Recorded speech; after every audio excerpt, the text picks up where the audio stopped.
How you going, guys? Curtis from Cutting Edge Engineering. Today's job, I have a D10 final drive hub that needs a repair done to it. The hub's off a D10T Dozer. On a Dozer, you've got two final drives, one on the left, one on the right. These drive a sprocket, which then drive your tracks over your idlers and your undercarriage. It makes the machine walk backwards and forwards. Inside the final drives, there's a big planetary set. Sometimes there's multiple planetary sets inside, and a drive axle that goes out into your transmission. This is the outside final drive of the machine. You also have a transmission mounted in the machine, and it is also part of the drive unit.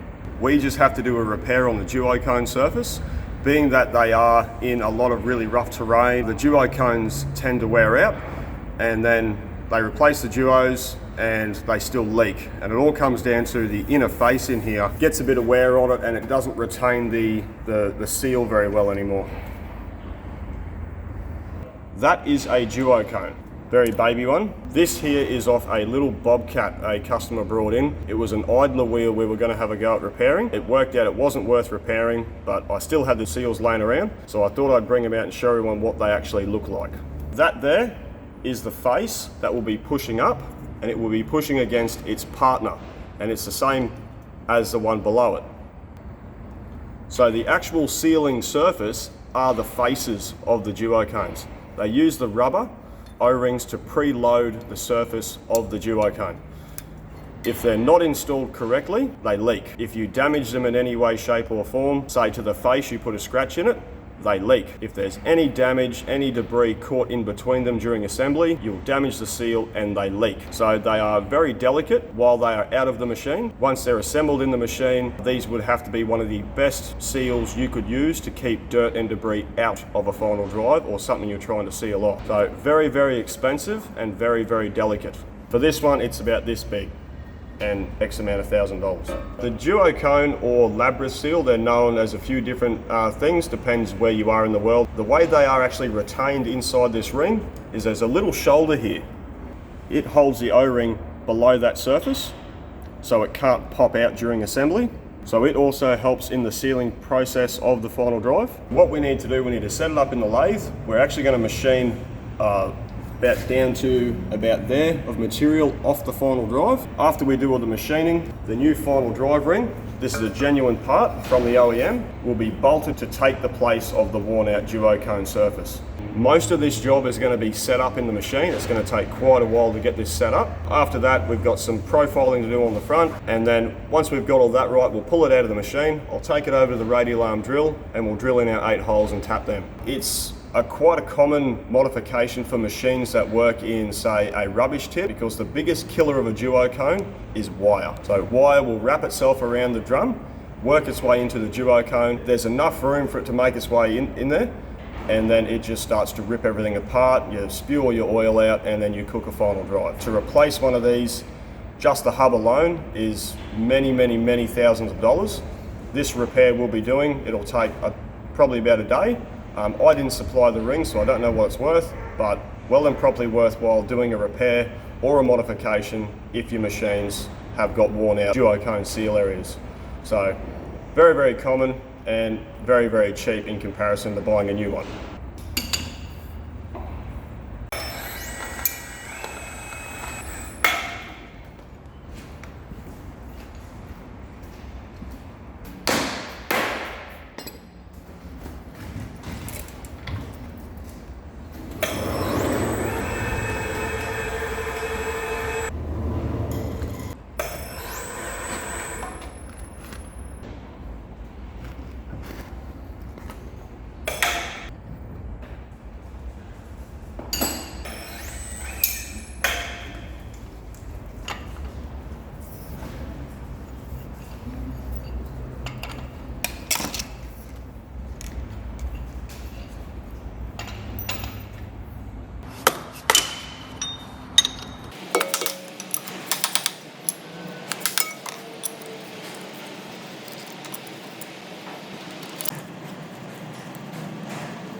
Right guys, so we're setting up the machine to take this big hub. We've got our 950mm faceplate mounted on the machine. I don't have a forge jaw big enough to hang on to something that size. I've had to remove the gap out of the machine so I can fit it in because there's a big flange that goes around there that's just a little bit too big for this. I will then be holding everything in place with the tailstock. So we'll put our big Daintree center in. I've got a big faceplate I've already made that fits inside the spindle into the original bearing cavity. It has a center spot in that. So we will hold it in place with that. I will then fix the hub to the faceplate, but I will support the weight using the tailstock. I don't need to measure anything inside. The plate is the exact right thickness that we need, so I don't need to measure past it. Bit of planning before you do jobs can save you a lot of time in future.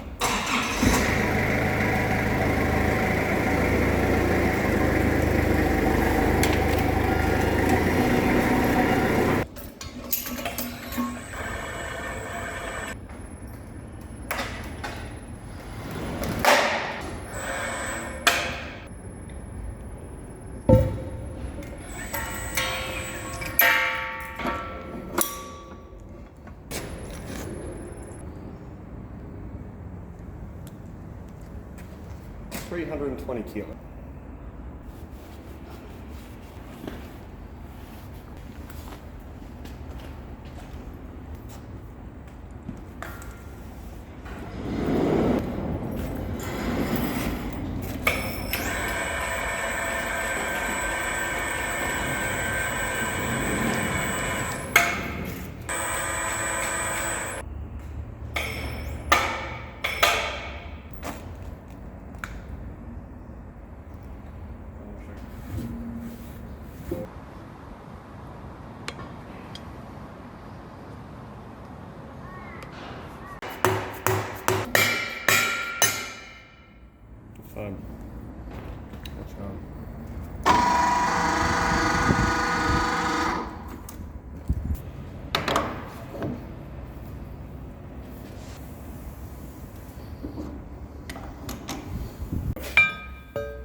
Not much room.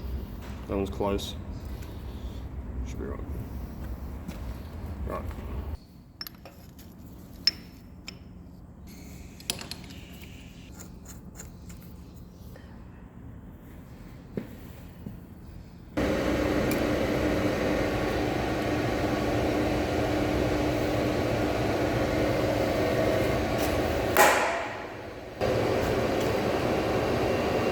Righto guys, so I've got the hub set up in the machine now. The tailstock is doing 90% of the work by holding the hub up against the faceplate.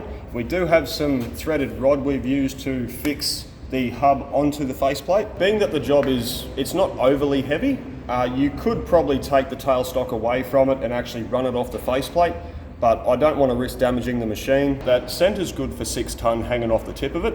I've done about 3.5 ton hanging off it before. If you go back and check out our EX2500 rebarrel video, that center in this machine was holding a complete barrel, no other support, just the live center. So if you've got the gear to utilize to make jobs safer for the machines and yourself, probably a good idea to do so. Now that we've got all that set up, we can start our machining.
Beautiful.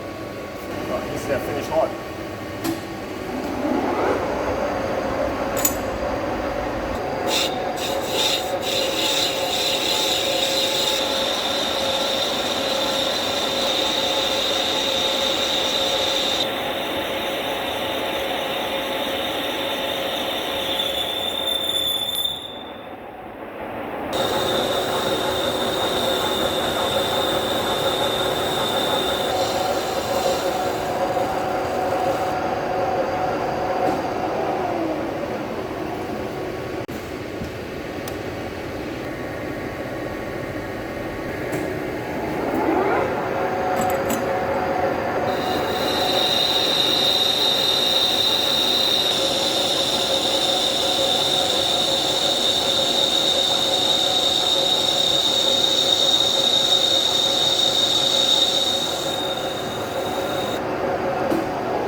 Righto guys, so we've completed 90% of the machining on the hub. I was trying to fit the new duocone ring onto the surface we've just machined. I'm on size exactly, but the ring wouldn't fit. This ring came off a final drive that had other damage to it, so this is one of their spare ones. The only spindle they had already had this upgrade done to it. That's why we're converting this one to suit this, to suit the spindle they already have. Someone's damaged it trying to get it off. There's a few dints in the surface that goes up onto this shoulder here. So I'm just going to go through with a diagram and knock those surfaces down and see if we can make it fit. And I didn't actually check this one to see if it was out of round. So if it doesn't fit, we followed the manual, we followed the upgrade. The ring can only be the thing if there is a problem.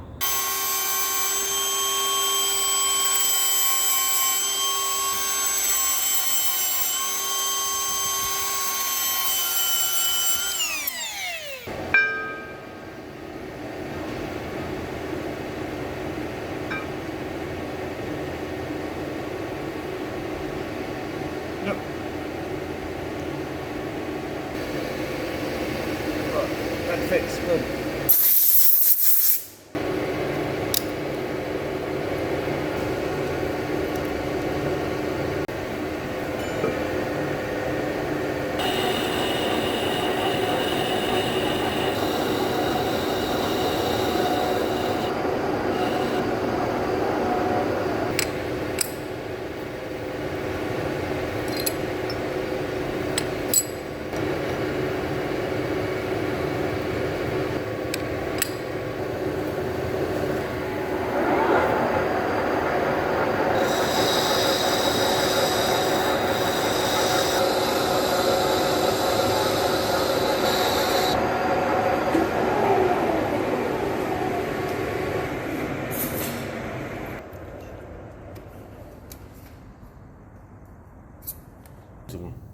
See, one's neutral, one's right.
heat and it'll drop off.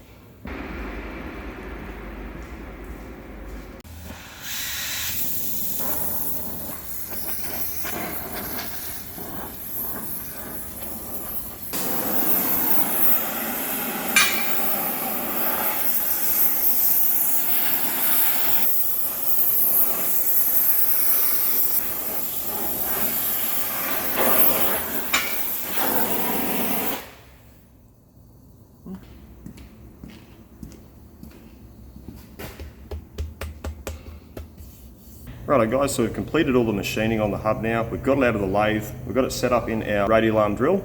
I've just put a bit of heat inside the ring to get it to slip down over that shoulder that I machined, being that that ring is slightly egg-shaped. That's on there now. We're going to use a transfer punch to transfer the holes down to where we need to drill them into and tap the holes. Transfer punch, it's just an old drill bit that matches up perfectly with the pre-drilled hole in the ring.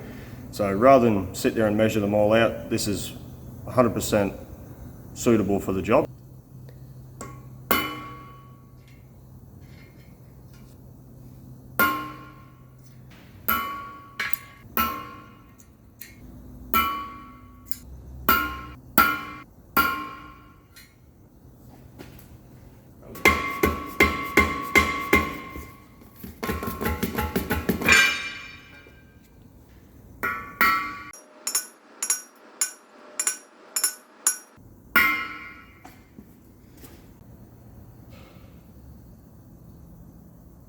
Righto guys, so we've marked out all the holes. We're using a 5.16mm drill or a 13/64 in bananas. That's going to be our drill size for our tapped hole. Then we're going to go in with a 1/4 inch UNC taper tap to get them started, and then we use a bottoming tap to finish them off. I'm going to tap these by hand. I'm not going to risk power tapping and breaking one of these taps inside this housing. If it wasn't a housing worth the money it is, I'd probably do it.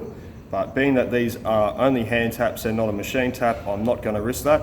So we're just going to crack on, drill some holes and get them tapped.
Righto guys, so another repair we need to do to this hub before it goes back to the customer. On the D10 Dozers, there are 5 segments make up the complete sprocket. There are 6 bolts in each segment. 2 of the bolts, one on either end of the segment, have gotten loose or broken, and that's elongated the holes. I'd say they were loose because how much they're actually torn apart. So we're gonna have to repair them too, because if we leave them the way they are, it's gonna break the bolts again once they really start working the machine. And then the segments will do a lot more damage to the final drive hub. What we need to do to that, we need to bore them out, we need to machine up some sleeves, we're going to press those sleeves into the holes with enough interference fit that they're not going to move around at all. That is actually the procedure supplied by the manufacturer. What I need to do first, I need to machine up a bit of a guide so I can put it down inside the worn bolt holes, because they're only worn on the top edge. So I'll machine up a 27mm slug that'll go down inside that, and then I can align that to the spindle of the machine. Then we'll use an annular cutter and we're going to bore that out, and then we'll get on to machining the new sleeves to go inside.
Simple, basic.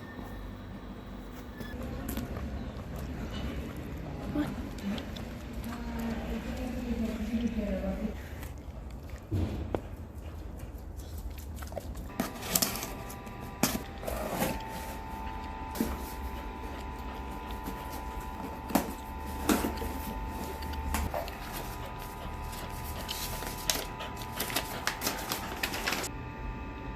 Just has to be a dog toy.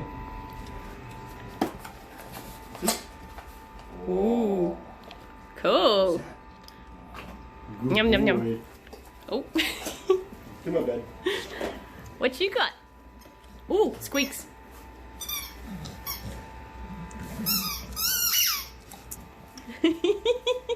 He's happy because he starts walking around.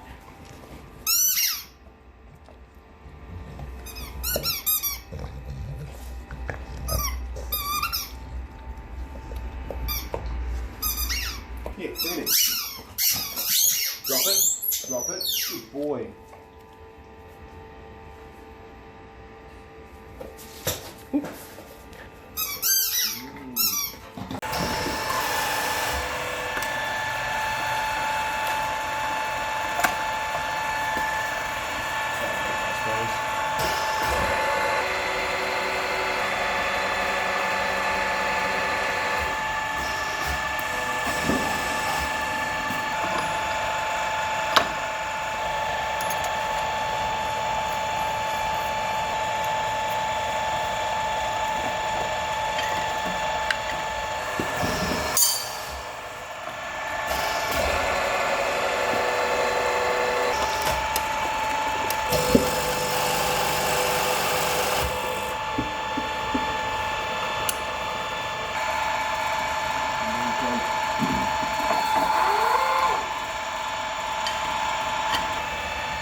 Fast, that's what it is.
Equals 36.5 mil long. Righto guys, so we're going to start machining our sleeves now to repair the holes in the flange of the big hub. We're going to be using 4140. It's requested we use a high tensile material. This is the closest thing to what the OEM has actually specified. We need to machine the sleeves down to 33.75 mil.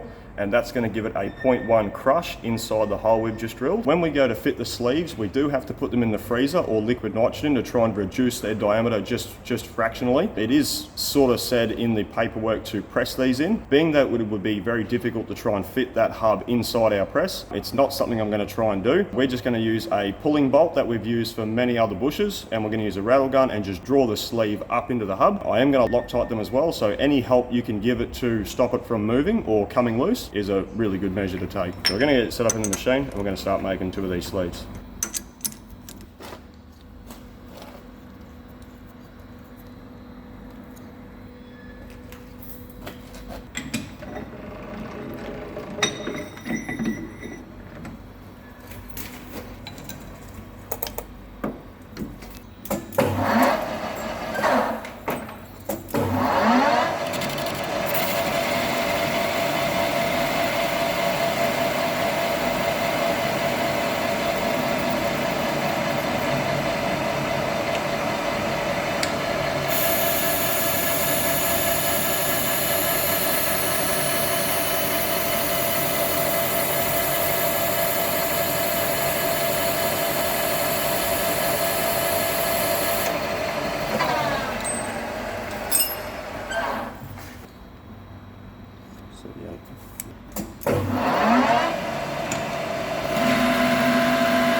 Righto guys, so I'm not going to do the assembly. The customer has their own disassembly and reassembly facility over there. I'm going to show you what it's going to look like once it's finished. I'm not going to bolt anything down. I'm just going to show you there's an O-ring that goes around the rim that I machined, like that. And that O-ring will sit inside this groove here. So once it's on the machine, it's going to look something like that. But it will be pulled all the way to the base to squash that O-ring, create the seal. Job done.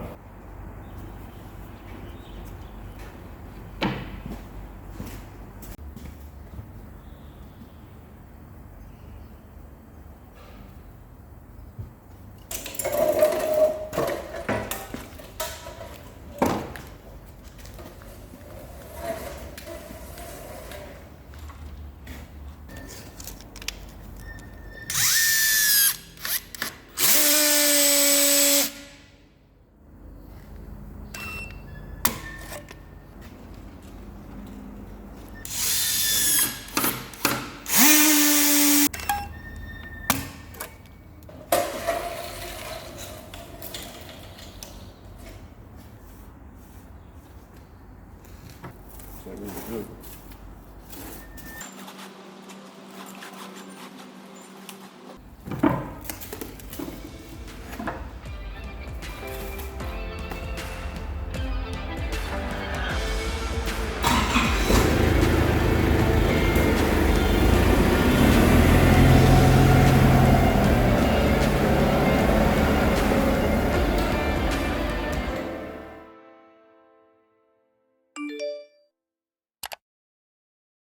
Right, hang on, make it look huge. So we've got to get into everything about this. Yes. This hub is off a D10T Bulldozer. It's a, fuck. So the hub's off a D10T, fuck. Sometimes save you a lot of fucking around later on. Righto guys, so we've got the put the steady up, fuck.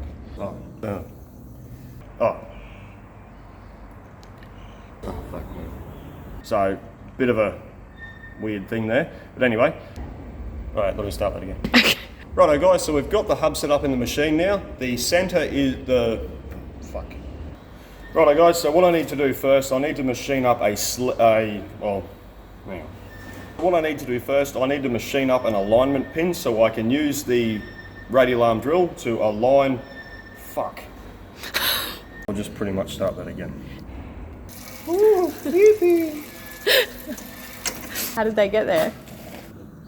Alright guys, so Carl's been in, he's drawn arrows around the damaged bits. So, thank you Carl. I would never have found them.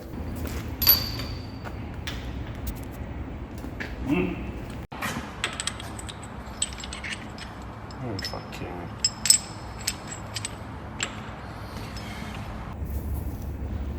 Why? What are you doing? Come on, you fucking... I could spin that right now with just that against it. Go on, man. Nah, kidding. Don't do it. Challenge accepted. Oh, no. So, the fact that my head's so close to that shit. That's a fucking thing. Yeah, the Milwaukee torch. Yeah, buddy. Ah. Okay.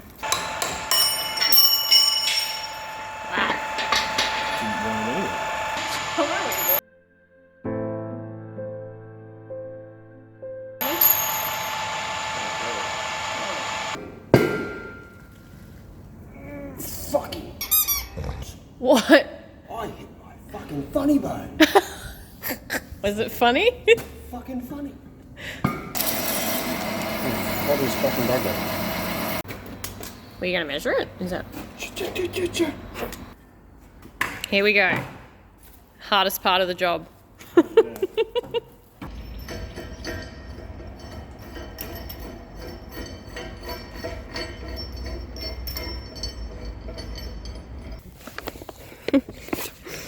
Hello. Hello. Where is he? Where is he? Where is he?